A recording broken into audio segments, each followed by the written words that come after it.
বর্ণনা এসেছে, বুখারী শরীফে যেটা বর্ণনা এসেছে বুখারীর হাদিসে, সেটা হলো একটি হাত জেরা আলা জেরা, একটি হাত আর একটি হাতের উপরে রাখা। আবার কোন বর্ণনা এসেছে যে ডান কাফ বা এই কাফটা এই হাতে অঞ্জলির উপরে বা মঞ্জলির উপরে রাখা, এইভাবে রাখা। আবার কিছু বর্ণনায় যেটা নাসাই বা অন্য বর্ণনা এসেছে যে হাতের কিছু অংশ হাতের নলার উপরে এইভাবে, অর্থাৎ কবজি যদি কবজির উপর রাখা যায় তাহলে যে অবস্থা দাঁড়ায় সেটাই হয়। তাহলে এইভাবে হতে পারে, এভাবে হতে পারে, এভাবে হতে পারে, তিনটাই হাদিস দ্বারা সাব্যস্ত। বাকি এটা কি রাখতে হবে না এটাকে ধরতে হবে? কোন বর্ণনা আছে কবজ মানে ধরা, আর কোন বর্ণনা আছে কি ওয়াজা মানে রাখা। যেমন এখানে এসেছে ওয়াজা মানে রেখেছেন, তাহলে রাখা আর একটা ধরা, তাহলে দুই ধরনের বর্ণনা এসেছে।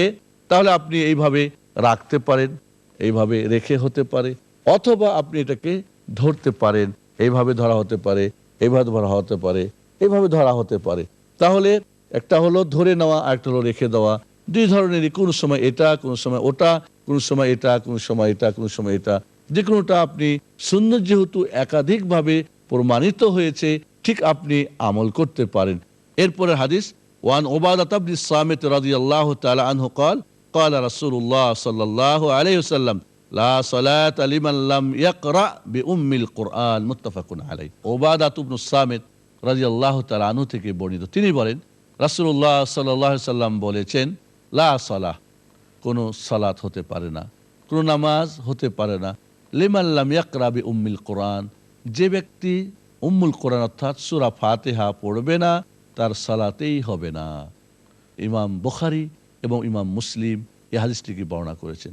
তার সবচেয়ে বিশুদ্ধ হাদিস যে সূরা ফাতিহা উম্মুল কোরআন, সূরা ফাতিহার একাধিক নাম রয়েছে, উম্মুল কোরআন, ফাতিহা বা শিফা, এই ধরনের অনেক নাম রয়েছে সূরাতুল ফাতিহার। আর সহিহ হাদিসের আলোকে যেটা আমাদের কাছে সুস্পষ্ট হয় যে আল্লাহ রাসূল সাল্লাল্লাহু আলাইহি ওয়াসাল্লাম বলছেন লা সালাতা লিমান লাম ইয়াকরা বিউম্মিল কোরআন, যে সূরা ফাতিহা পড়বে না তার সালাতেই হবে না। এই যে সুস্পষ্ট করে এইভাবে বলা হয়েছে, বরং অফি রিওয়ায়া লি ইবনে হিব্বান ওয়া দারাকুতনি লা তুজজিউ সালাতুন লা ইকরা ফিহা বিফাতিহাতিল কিতাব, যে সালাতে সূরা ফাতিহা পাঠ করা হয় না সে সালাতটা যথেষ্টই না, মানে সালাত হয় না। তাহলে সূরা ফাতিহা না পড়লে সালাত হয় না। কিয়ামতের মাঠে সর্বপ্রথম সালাতের হিসাব হবে, সালাতের হিসাব নিকাশ হবে। সেখানে গিয়ে যদি এমন হয় যে সালাত হয় নাই তাহলে তো মুশকিল হয়ে যাবে।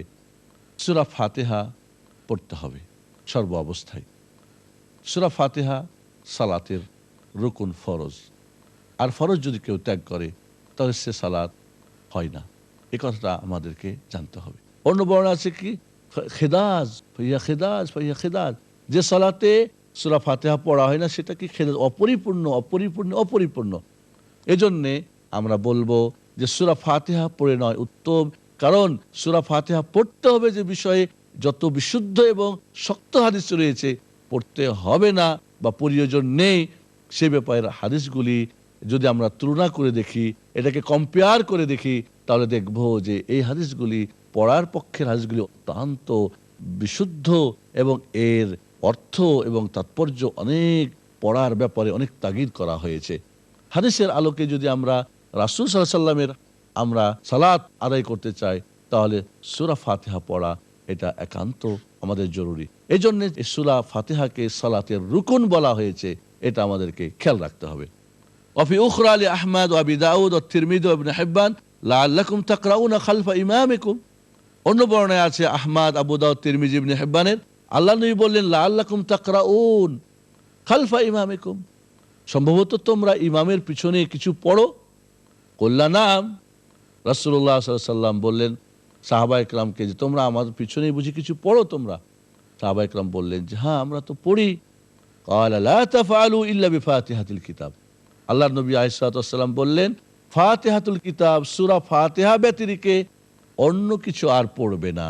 কারণ সূরা ফাতিহা যদি না হয় তাহলে সালাতেই হবে না। তাহলে এর দ্বারা বোঝা গেল যে সূরা ফাতিহা ব্যতিরেকে অন্য কিছু পড়া যাবে না, সূরা ফাতিহা পড়তেই হবে। সূরা ফাতিহা ছাড়া অন্য কিছু যখন জোরে কেরাত হবে তখন সূরা ফাতিহা ব্যতিরেকে অন্য আর কিছু পড়া যাবে না। তবে যখন কেরাত নীরবে হবে তখন কিন্তু জাবির ইবনে আব্দুল্লাহর যে হাদিস, ইবনে মাজাহ শরীফের সহিহ হাদিস, যে আমরা সালাত জোহর আসর যে সমস্ত সালাতের মধ্যে ধীরে আস্তে কেরাত হয়, সিররে সালাতে আমরা প্রথম 2 রাকাতে সূরা ফাতিহার সঙ্গে অন্য সূরাও মিলিয়ে পড়তাম। ওয়ান আনাস রাদিয়াল্লাহু তাআলা আন্না নবী সাল্লাল্লাহু আলাইহি ওয়াসাল্লাম ওয়া আবু বকর ওয়া ওমর কানু ইফতাতিহুনা আস-সালাতা বি আলহামদুলিল্লাহি রাব্বিল আলামিন মুত্তাফাকুন আলাইহি। আনাস রাদিয়াল্লাহু তাআলা আনহু থেকে বর্ণিত, তিনি বলেন যে নবী সাল্লাল্লাহু আলাইহি ওয়াসাল্লাম, আবু বকর রাদিয়াল্লাহু তাআলা আনহু, ওমর ফারুক রাদিয়াল্লাহু তাআলা আনহু কানু ইফতাতিহুনা আস-সালাহ, সালাত শুরু করতেন কি দিয়ে? আলহামদুলিল্লাহি রাব্বিল আলামিন দিয়ে। তাহলে আল্লাহর নবী আলাইহিস সালাতু ওয়াস সালাম, আবু বকর, ওমর শুরু করতেন কি দিয়ে? আলহামদুলিল্লাহি রাব্বিল আলামিন। এর অর্থাৎ বোঝা গেল যে বিসমিল্লাহির রহমানির রহিম সশব্দে পড়তেন না, তবে নিঃশব্দে পড়তেন কিনা সেটাও কিন্তু এখান থেকে আমরা পড়তেন না যে কথা এখানে প্রমাণিত হচ্ছে না, তবে জোরে শুরু করতেন যেটা, সেটা হলো যে ফাতিহা আলহামদুলিল্লাহ দিয়ে শুরু করতেন। তাহলে এখানে বুখারী মুসলিম হাদিসে প্রমাণিত হলো যে সূরা ফাতিহার বিসমিল্লাহির রহমানির রহিম আসলে আমাদের বিসমিল্লাহ সূরা ফাতিহার অংশ কি না, এ নিয়ে মুহাদ্দিসিনদের, ফুকাহাদের 2টি মত রয়েছে। ছোট্ট একটা ব্রেকের পরে আবারও আপনার কাছে ফিরে আসব। সে পর্যন্ত আমাদের সঙ্গে থাকুন। ধন্যবাদ সবাইকে।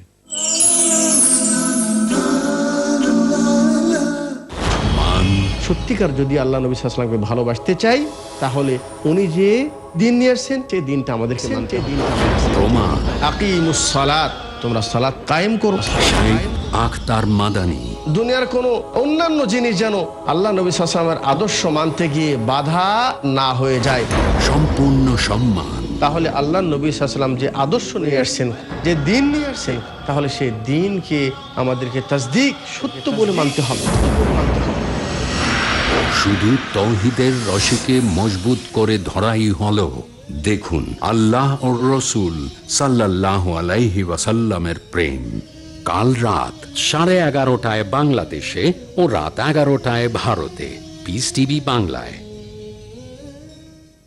দ্য প্রডিজি দাই অফ ইসলাম, ফারিক নাইক।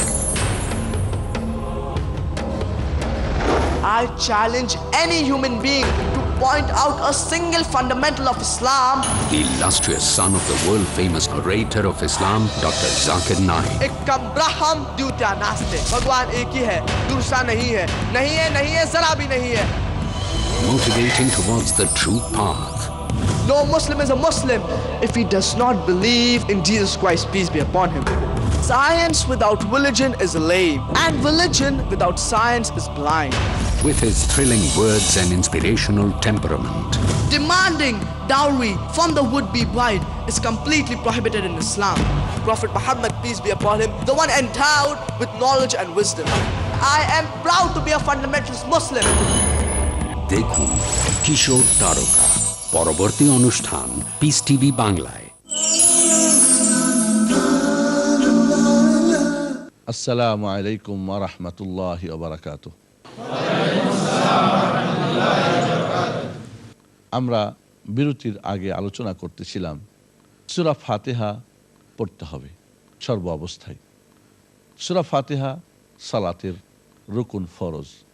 আর ফরজ যদি কেউ ত্যাগ করে তাহলে সে সালাত হয় না, এই কথাটা আমাদেরকে জানতে হবে। অন্য বর্ণনা আছে কি, খিদাজ ফাইয়া খিদাজ ফাইয়া খিদাজ, যে সালাতে সূরা ফাতিহা পড়া হয় না সেটা কি খিদাজ, অপরিপূর্ণ অপরিপূর্ণ অপরিপূর্ণ। এজন্যে আমরা বলবো যে সূরা ফাতিহা পড়ে নয় উত্তম, কারণ সূরা ফাতিহা পড়তে হবে যে বিষয়ে যত বিশুদ্ধ এবং শক্ত হাদিস রয়েছে, পড়তে হবে না বা প্রয়োজন নেই সে ব্যাপারের হাদিসগুলি যদি আমরা তুলনা করে দেখি, এটাকে কম্পেয়ার করে দেখি, তাহলে দেখব যে এই হাদিসগুলি পড়ার পক্ষের হাদিসগুলি অত্যন্ত বিশুদ্ধ এবং এর অর্থ এবং তাৎপর্য অনেক, পড়ার ব্যাপারে অনেক তাগিদ করা হয়েছে। হাদিসের আলোকে যদি আমরা রাসূল সাল্লাল্লাহু আলাইহি ওয়াসাল্লামের আমরা সালাত আদায় করতে চাই, তাহলে সূরা ফাতিহা পড়া এটা একান্ত আমাদের জরুরি। এই জন্য সূরা ফাতিহাকে সালাতের রুকুন বলা হয়েছে, এটা আমাদেরকে খেয়াল রাখতে হবে। وفي أخرى لأحمد وأبي داود والترمذي وابن حبان لعلكم تقرؤون خلف إمامكم। অন্য বর্ণনায় আছে আহমদ, আবু দাউদ, তিরমিজি, ইবনে হিব্বানের, আল্লাহ নবী বললেন লাআল্লাকুম তাকরাউন খালফা ইমামিকুম, সম্ভবত তোমরা ইমামের পিছনে কিছু পড়ো। কল্লা নাম, রাসূলুল্লাহ সাল্লাল্লাহু আলাইহি ওয়াসাল্লাম বললেন সাহাবায়ে কেরামকে যে তোমরা আমাদের পিছনেই বুঝি কিছু পড়ো তোমরা? সাহাবায়ে কেরাম বললেন যে হ্যাঁ আমরা তো পড়ি। ক্বালা লা তাফআলু ইল্লা বিফাতিহাতিল কিতাব, আল্লাহর নবী আলাইহিস সালাতু ওয়াস সালাম বললেন ফাতিহাতুল কিতাব, সূরা ফাতিহা ব্যতিরেকে অন্য কিছু আর পড়বে না। কারণ সূরা ফাতিহা যদি না হয় তাহলে সালাতেই হবে না। তাহলে এর দ্বারা বোঝা গেল যে সূরা ফাতিহা ব্যতিরেকে অন্য কিছু পড়া যাবে না, সূরা ফাতিহা পড়তেই হবে। সূরা ফাতিহা ছাড়া অন্য কিছু যখন জোরে কেরাত হবে তখন সূরা ফাতিহা ব্যতিরেকে অন্য আর কিছু পড়া যাবে না। তবে যখন কেরাত নীরবে হবে তখন কিন্তু জাবির ইবনে আব্দুল্লাহর যে হাদিস, ইবনে মাজাহ শরীফের সহিহ হাদিস, যে আমরা সালাত জোহর আসর যে সমস্ত সালাতের মধ্যে ধীরে আস্তে কেরাত হয়, সিররে সালাতে আমরা প্রথম 2 রাকাতে সূরা ফাতিহার সঙ্গে অন্য সূরাও মিলিয়ে পড়তাম। ওয়ান আনাস রাদিয়াল্লাহু তাআলা আন্না নবী সাল্লাল্লাহু আলাইহি ওয়াসাল্লাম ওয়া আবু বকর ওয়া ওমর কানু ইফতাতিহুনা আস-সালাতা বি আলহামদুলিল্লাহি রাব্বিল আলামিন, মুত্তাফাকুন আলাইহি। আনাস রাদিয়াল্লাহু তাআলা আনহু থেকে বর্ণিত, তিনি বলেন যে নবী সাল্লাল্লাহু আলাইহি ওয়াসাল্লাম, আবু বকর রাদিয়াল্লাহু তাআলা আনহু, ওমর ফারুক রাদিয়াল্লাহু তাআলা আনহু কানু ইফতাতিহুনা আস-সালাহ, সালাত শুরু করতেন কি দিয়ে? আলহামদুলিল্লাহি রাব্বিল আলামিন দিয়ে। তাহলে আল্লাহর নবী আলাইহিস সালাতু ওয়াস সালাম, আবু বকর, ওমর শুরু করতেন কি দিয়ে? আলহামদুলিল্লাহি রাব্বিল আলামিন। এর অর্থাৎ বোঝা গেল যে বিসমিল্লাহির রহমানির রহিম সশব্দে পড়তেন না। তবে নিঃশব্দে পড়তেন কিনা সেটাও কিন্তু এখান থেকে আমরা পড়তেন না যে কথা এখানে প্রমাণিত হচ্ছে না। তবে জোরে শুরু করতেন যেটা, সেটা হলো যে ফাতিহা আলহামদুলিল্লাহ দিয়ে শুরু করতেন। তাহলে এখানে বুখারী মুসলিম হাদিসে প্রমাণিত হলো যে সূরা ফাতিহার বিসমিল্লাহির রহমানির রহিম আসলে আমাদের বিসমিল্লাহ সূরা ফাতিহার অংশ কি না, এ নিয়ে মুহাদ্দিসিনদের, ফুকাহাদের 2টি মত রয়েছে। কেউ বলেছেন সূরা ফাতিহার 1 নম্বর আয়াত, কেউ বলেছেন এটি আয়াত না, এটা শুধু শুরু করার জন্য, ইত্যাদি বিভিন্ন ধরনের মত রয়েছে। তবে বিসমিল্লাহির রহমানির রহিম আস্তে পড়া এটাই হলো সহিহাইন বুখারী মুসলিমের হাদিস দ্বারা প্রমাণিত। এছাড়া বিসমিল্লাহির রহমানির রহিম জোরে সশব্দে পড়া এটাও কিন্তু সুনান গ্রন্থের হাদিস দ্বারা প্রমাণিত রয়েছে। কাজে কেউ যদি সূরা ফাতিহা পড়ার সময় বিসমিল্লাহ জোরে পড়ে তাতে কোনো সমস্যা নেই, তবে আস্তে পড়াই উত্তম আমরা বলবো। যে কথা এখানে আনাস রাদিয়াল্লাহু আনহু বলছেন যে সূরা ফাতিহা পড়ার সময় আল্লাহ নবী আলাইহিস সালাতু ওয়াস সালাম, আবু বকর, ওমর বিসমিল্লাহ না পড়ে আলহামদুলিল্লাহ শুরু করেছেন। জাদা মুসলিম লা ইয়াযকুরুনা বিসমিল্লাহির রহমানির রহিম ফি আউয়ালি কিরাআতিন ওয়ালা ফি আখিরিহা। মুসলিম শরীফের বর্ণনায় অতিরিক্ত এসেছে যে বিসমিল্লাহির রহমানির রহিম কেরাতের শুরুতে বা শেষে কখনো আল্লাহর জিকির উল্লেখ করতেন না। উল্লেখ করতেন না অর্থ এই না যে মানে জোরে পড়তেন না, আস্তেও পড়তেন না, এ কথা কিন্তু এখানে বোঝানো হচ্ছে না, যে কথাটি ইমাম ইবনে হাজার আসকালী পরবর্তীতে বলেছেন। তাহলে বিসমিল্লাহির রহমানির রহিম সশব্দে পড়তে হবে বা নিঃশব্দে পড়তে হবে, এক্ষেত্রে 2 ধরনের বর্ণনা রয়েছে। তবে বেশি বিশুদ্ধ হাদিস যেটি বুখারী মুসলিমের যে আস্তে পড়া, আর অন্য ওটাও হাদিস সহিহ, সেটা বুখারী মুসলিম ছাড়া অন্য হাদিসে যেখানে জোরে পড়ারও কথা এসেছে। ওফি রিওয়ায়াত আহমদ ওয়া নাসাই ইবনে খুযাইমা লা ইয়াজহারুনা বিসমিল্লাহির রহমানির রহিম। আহমদ, নাসাই, ইবনে খুযাইমাতে তারা আল্লাহর নবী আলাইহিস সালাতু ওয়াস সালাম, আবু বকর, ওমর তারা বিসমিল্লাহ জোরে পড়তেন না। তাহলে আমরা বুঝতে পারলাম সূরা ফাতিহা পড়ার সময় আস্তে করে পড়া, নীরবে পড়া, এটাই হলো সহিহ হাদিস দ্বারা প্রমাণিত, বুখারী মুসলিম হাদিস প্রমাণিত। এছাড়াও যদি কেউ জোরে পড়ে সেটাও সুনানের হাদিস দ্বারা সাব্যস্ত হয়েছে, পড়া জায়েজ আছে, কোনো সন্দেহ নেই ইনশাআল্লাহ। তবে আস্তে পড়াই উত্তম। ওয়ান নুআইমিনিল মুজমির রাদিয়াল্লাহু তাআলা আন قال صليت وراء أبي هريرة رضي الله تعالى عنه فقرأ بسم الله الرحمن الرحيم। নুআইম আল মুজমির বলেন যে আমি আবু হুরায়রা রাদিয়াল্লাহু তাআলা আনহুর পিছনে সালাত আদায় করলাম, তখন আবু হুরায়রা রাদিয়াল্লাহু তাআলা আনহু কি করলেন? ফাকারা বিসমিল্লাহির রহমানির রহিম, তখন বিসমিল্লাহির রহমানির রহিম পড়লেন। তাহলে এখানে বোঝা যাচ্ছে যে বিসমিল্লাহির রহমানির রহিম জোরে পড়েছিলেন। সুম্মা কারা বিউম্মিল কোরআন, এরপরে সূরা ফাতিহা পাঠ করলেন। হাত্তা ইযা বালাগা ওয়ালাদ-দাল্লিন ক্বালা আমিন, যখন তিনি ওয়ালাদ-দাল্লিন পর্যন্ত পৌঁছলেন তখন জোরে করে বললেন আমিন। ওয়ায়াকুলু কুল্লামা সাজাদা ওয়া ইযা কামা মিনাল জুলুসি আল্লাহু আকবার, আর যখনই তিনি সিজদা করতেছিলেন আর যখন তিনি বর্ষা থেকে উঠতেছিলেন তখন তিনি আল্লাহু আকবার বলে উঠতেছিলেন। সুম্মা ইয়াকুলু ইযা সাল্লাম, এরপরে আবু হুরায়রা রাদিয়াল্লাহু তাআলা আনহু সালাত শেষ করে সালাম ফিরানোর পরে বললেন ওয়াল্লাযী নাফসি বিয়াদিহি, ওই আল্লাহর কসম যার হাতে আমার জীবন, ইন্নী লা আশবাহুকুম সালাতান বিরাসূলিল্লাহি সাল্লাল্লাহু আলাইহি সাল্লাম, আমি তোমাদের জন্য রাসূল সাল্লাল্লাহু আলাইহি সাল্লামের সালাতের সবচেয়ে বেশি সাদৃশ্য করার হকদার। অর্থাৎ রাসূল সাল্লাল্লাহু আলাইহি সাল্লামের হুবহু সালাত আদা করার ব্যাপারে আমি বেশি সাদৃশ্যপূর্ণ। আমার এই সালাতটা রাসূলের সালাতের সঙ্গে কি হুবহু মিল রয়েছে। এই হাদিসটি নাসাই এবং ইবনে খুজাইমা রাহমাতুল্লাহ আলাইহি বর্ণনা করেছেন। এই হাদিস দ্বারাই যারা বলছেন বিসমিল্লাহ জোরে পড়া যাবে তাদের দলিল, আমিন জোরে বলতে হবে তাদের দলিল। ওয়া আবি হুরায়রা রাদিয়াল্লাহু তাআলা আনহু قال قال رسول الله صلى الله عليه وسلم إذا قرأتم الفاتحة فاقرأوا بسم الله الرحمن الرحيم فإنها إحدى آياتها রাহু দারাকুতনি ওয়া সাওয়াবা আখফা। আমরা আগের হাদিসটি ইমাম নাসাই এবং ইবনে খুজাইমা বর্ণনা করেছেন, পরের যখন হাদিসটি আমরা পড়লাম এটা ইমাম দারাকুতনি মানে মওকুফ বলে তিনি বলেছেন যে হাদিসটির আসল হলো হাদিসটি মওকুফ, এটি আল্লাহ রাসূল সাল্লাল্লাহু আলাইহি ওয়াসাল্লামের হাদিস নয়।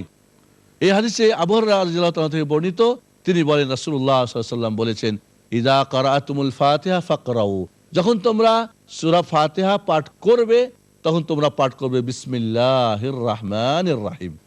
ফাইন্না ইহদা আয়াতিহা, কারণ এটি একটি সূরা ফাতিহার আয়াত। রাহু দারাকুতনি ওয়া সাওয়াবা আখফা, এই হাদিস ইমাম দারাকুতনি বর্ণনা করেছেন এবং এটাকে অর্থাৎ মওকুফ হাদিস বলে তিনি বলছেন। এটা আসলে রাসূলের মারফু হাদিস নয়, অর্থাৎ রাসূলের বাণী নয়, এটা হলো আবু হুরায়রা রাদিয়াল্লাহু তাআলা আনহুর বাণী, মওকুফ হাদিস, মারফু হাদিস নয়। তাহলে এখানে এই হাদিস দ্বারা সূরা ফাতিহার বিসমিল্লাহ একটি আয়াত নির্দিষ্ট হয় এবং জোরে পড়াও সাব্যস্ত হয়। তবে মনে রাখতে হবে এটি আবু হুরায়রা রাদিয়াল্লাহু তাআলা আনহুর বাণী, এটা রাসূলুল্লাহ সাল্লাল্লাহু আলাইহি ওয়াসাল্লামের কথা বলে প্রমাণিত হয় নাই। এজন্য আবু হুরায়রার হাদিস হিসাবে, আবু হুরায়রার বাণী হিসাবে এটি সহিহ প্রমাণিত হয়েছে। যাই হোক, আমরা এ দ্বারা বুঝতে পারলাম বিসমিল্লাহির রহমানির রহিম আস্তে পড়া এটাই হলো উত্তম। কেউ যদি জোরে পড়ে তবু সেটা জায়েজ রয়েছে।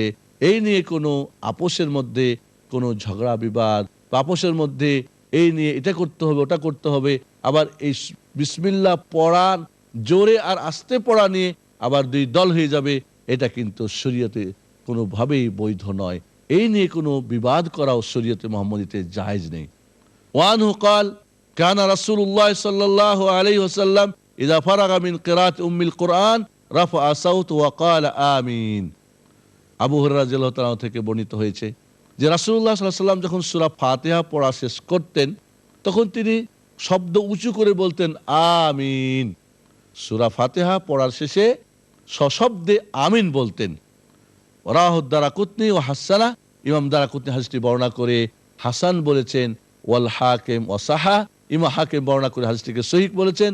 ওয়ালি আবি দাউদ ও তিরমিজি মিন হাদিসে ওয়াইল ইবনে হুজুর নাহবু, আর আবু দাউদ আর তিরমিজিতে ওয়াইল ইবনে হুজুর থেকে হাদিসটি বর্ণনা হয়েছে, যেটা দারাকুতনি এবং হাকিমে আবু হুরায়রা থেকে বর্ণিত হয়েছে। তাহলে এটি সহিহ হাদিস।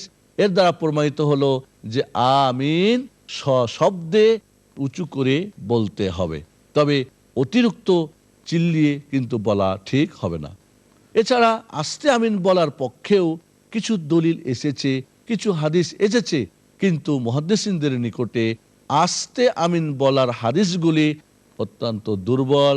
এজন্যে হাদিসে এমনও এসেছে আল্লাহর নবী আলাইহিস সালাতু ওয়াস সালামের মসজিদ নববীতে খেজুর পাতার মসজিদে এত জোরে আমিন বলতেন সাহাবায়ে কেরাম যে মসজিদ কেঁপে উঠত, প্রতিধ্বনিত হতো আমিনের শব্দে। এজন্যে সহিহ হাদিসের আমল হলো জোরে আমিন বলা, আর জয়ীফ হাদিসের আমল হলো আস্তে আমিন বলা। কাজেই আমিন তো সবাই বলেন, বিসমিল্লাহ তো সবাই বলেন, জোরে আর আস্তে নিয়ে আবার দলাদলি আর মতামত, আপোষের মধ্যে ঝগড়া, এটা কিন্তু অত্যন্ত খারাপ কাজ, এটা গর্হিত কাজ, এটা আমাদের মনে রাখতে হবে। তবে সহিহ হাদিসের আমল করার আমাদেরকে চেষ্টা করতে হবে, আমাদেরকে সহিহ হাদিস আমল করার জন্য মানুষকে উদ্বুদ্ধ করার প্রেরণা দিতে হবে, অনুপ্রেরণা দিতে হবে। আমরা শেষ করার আগে আপনাদের সকলকে ধন্যবাদ জানাচ্ছি, আপনাদের সুস্বাস্থ্য কামনা করছি। আপনারা আমাদের দর্শে হাদিস নিয়মিত শুনুন, সেজন্য আমন্ত্রণ জানাচ্ছি। আল্লাহ রাব্বুল আলামিন যেন আমাদের রাসূল সাল্লাল্লাহু আলাইহি ওয়াসাল্লামের হাদিসের আলোকে জীবন গড়ার তৌফিক দান করেন। আসসালামু আলাইকুম ওয়া রাহমাতুল্লাহি ওয়া বারাকাতুহু।